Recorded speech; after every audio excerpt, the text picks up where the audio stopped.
So my name is Mueni, Susan Mueni that is, but most guys call me Sue. I am 24 years old. I'm an entrepreneur. I design watches. I started off by selling just normal watches, but now I've gone into my own brand of watches called Sued Watches. Majorly just, focusing on the Afrocentric and the African culture and how we've contributed to westernization and all that. I think guys doing online jewelry and all that, like let me open a page and just see how it goes, and then they just peaked and then I started selling watches. Then later on I felt that I still needed more, and I was like, how about I just start my own brand of watches? We know Rolex, we know MK and all that, but that's not the end of it. It's like new cars keep coming in. How about we just have a brand of watches called Sue? Personally now as Sue, I'm very Afrocentric by myself, so I just wanted something different. Like, it's okay, you're selling watches, but what's different? Why am I buying your watch and not the normal one that I know? So it's like, how about I just go the Afrocentric way? So I did one for myself, a small one, and then people loved it, and I was like, okay.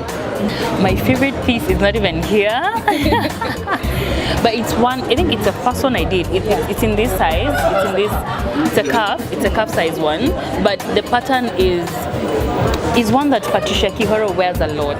It was the first watch I did, because even when Patricia called me and she wanted to do a collaboration because she was going for Afropunk, it was the only piece in the cuff size that I had ever done, and she had just seen it once during a summit and she loved it. So it has always had because it's the first thing that really now made me realize, whoa, this is a whole lot of business. Because even then, it's still people's favorite. Now, because everyone is calling, no, I want like Patricia's. I want like Patricia. That's my favorite up until now. I think every day I'm just reminded that I'm still in my initial stages. Like, I would say even with the market that I would be serving right now, I probably haven't even reached 1% of it. Not even, like even 1% of it is not yet where I am at. So I would really want to just maybe do more partnerships, more marketing for actually more guys to know about this amazing brand. And then I want to do more designs, I want to do more collections. It can be anything in Africa that has inspired a watch and all that, because I feel like there is so much that is in Africa as a culture, not even as physical sites and all that, just the culture by itself that can be passed on to the world and all that. And soon enough, Sud would be like, if you think clocks, watches, anything, whether it's repairs, whether it's you want a piece that is not a common kind of piece, then Sud will be your answer. That's what I see Sud for. If there's one thing that I've learned, or if there's any advice that I would pass on to maybe someone who is looking to make jewelry or just fashion stuff and all that, is be authentic. Like, let it just come from you as a designer. Don't try and see what is this other person doing, then you do that.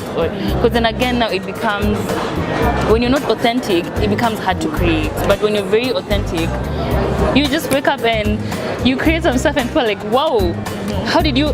But to you, it's so easy, but people would think you sat down, you thought about it, but it's just that you're authentic. That's one thing I would say. The other one I would say is be consistent. Be consistent. I think that even cuts across anyone who is into, whether it's career, whether it's just be consistent with what you're doing. In a way, nature or God will just pull the right people on your way, or just bring one person who you need to just blow up the entire thing. And believe in yourself.